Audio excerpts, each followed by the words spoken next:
বৰ্ণনীয় পৰিৱেশ বহুত মানুহ ৰিলিফ কেম্পলৈকে আহিছে বহুত মানুহ গাঁৱত আছে বহুত গাঁৱলৈকে এতিয়াও চৰকাৰ বা আমাৰ যেটো ৰিলিফ এফৰ্ট এতিয়ালৈকে গৈও পোৱা নাই কাৰণ গোটেই গাঁওখন পানীৰে আৱৰি আছে বহুত লোকৰ মৃত্যু হৈছে মৃতদেহ নতুনকৈ ওলাই আছে আমি যিমান পাৰো ৰাইজৰ লগত থাকি ৰাইজক সেৱা কৰাৰ কাৰণে যত্ন কৰিম আজি মই গোটেইখিনি নিজেও চাই যাম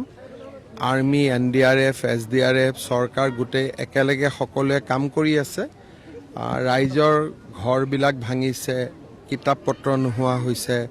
কাৰোবাৰ সাৰ্টিফিকেট উটি গৈছে কাৰোবাৰ গৰু ছাগলী নোহোৱা হৈছে চৰকাৰে যিমান পাৰে সকলোকে সহায় কৰিব ৰাইজৰ এটা অভিযোগ আছে অভিযোগ বুলি নহয় ৰাইজে বিচাৰিছে যে চৰকাৰে অসম চৰকাৰেটো দিবই কেন্দ্ৰীয় চৰকাৰ বিশেষকৈ পুঁজি আহিব কেন্দ্ৰীয় চৰকাৰ ৰাজ্য চৰকাৰ দুটা নহয় ৰাজ্য চৰকাৰৰ গোটেই ৰিলিফ এফৰ্টৰ টকা সদায় কেন্দ্ৰীয় চৰকাৰৰ পৰা আহে গতিকে আমি যিমান টকা ইয়াত খৰচ কৰিম 100% কেন্দ্ৰীয় চৰকাৰে আমাক দিব খালি আমি খৰচ কৰি তেওঁলোকক জনাব লাগে যে ইমান টকা আমাক প্ৰয়োজন তেওঁলোকে আমাক পঠাই দিয়ে বানপানী বা গৰাখহনীয়াৰ বাবে খৰচৰ টকা অলমোষ্ট 100% কেন্দ্ৰীয় চৰকাৰে দিয়ে আৰু কেন্দ্ৰীয় চৰকাৰে আমাক আগতীয়াকৈ দি ৰাখে আৰু প্ৰয়োজন হলে আমি আৰু টকা খুজিব পাৰোঁ তাৰ ওপৰত যদি কিবা বিশেষ পৰিৱেশ হয় যেটো কেন্দ্ৰীয় চৰকাৰৰ গাইডলাইন দি নাপায় তেতিয়াও আমি কেন্দ্ৰীয় চৰকাৰক অতিৰিক্ত খুজিব পাৰোঁ গতিকে সেইকাৰণে পুঁজিৰ ফালৰ পৰা কোনো অসুবিধা নহয় আমি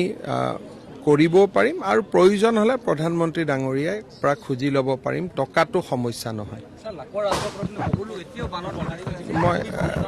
মই যিমানখিনি অঞ্চলত যাব পাৰোঁ মই নিজেও যাম আৰু আমিও জানো যে বহুতখিনি জাগাত মানুহ এতিয়াও আবদ্ধ হৈ আছে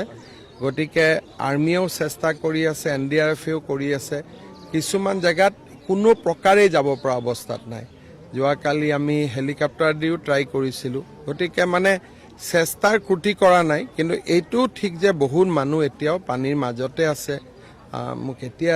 এগৰাকী মানুহে ক'লে যে পেচেণ্ট এটা আছে আনিব পৰা নাই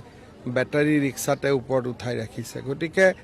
কষ্টৰ কোনো সীমা নাই আমি যিমান পাৰোঁ চৰকাৰৰ পৰা চেষ্টা কৰিম নাগালেণ্ডৰ ডাৱৰ বিস্ফোৰণৰ কাৰণে যেহেতু বানপানীটো হ'ল কিন্তু তাৰ লগত আমাৰ চৰাইদেউ বা শিৱসাগৰ জিলা প্ৰশাসনৰ যোগাযোগ নাছিল নেকি যোগাযোগ ক্লাউডটো আহে সময়ত কি নাগালেণ্ড প্ৰশাসনে আমাক লগে লগে জনাইছে ক্লাউড ব্লাষ্ট হোৱাৰ লগে লগে কিন্তু জনালে লাভ কি আছে যেতিয়া ইমান ডাঙৰ এটা ক্লাউড ব্লাষ্ট হৈছে ক্লাউড ব্লাষ্ট হোৱাৰ 10 মিনিটতে তেওঁলোকে আমাক চিফ ছেক্ৰেটাৰীক জনাইছে যে আমাৰ ইয়াত ক্লাউড ব্লাষ্ট হৈছে কিন্তু কৰিব পৰাটো একো নাই হো কৰি পানী নামি আহিছে আৰু তেওঁলোক নিজেও ক্ষতিগ্ৰস্ত প্ৰাথমিক অৱস্থাত বৰ্তমানলৈকে কিমান ক্ষয়ক্ষতি হৈছে বুলি এতিয়ালৈকে আজি ক্ষয়ক্ষতিৰ বিষয়ে ক'লে অকণমান খুব প্ৰাথমিক হ'ব আৰু কাৰণ আমি জনাতকৈ বহুত বেছি ক্ষতি হৈছে সেইকাৰণে আমি বুলেটিনটো সদায় উলিয়াই আছোঁ কিন্তু যিটো বুলেটিনত প্ৰকাশ পাইছে সেইটো বহুত কম তাতকৈ ক্ষতি বেছি হৈছে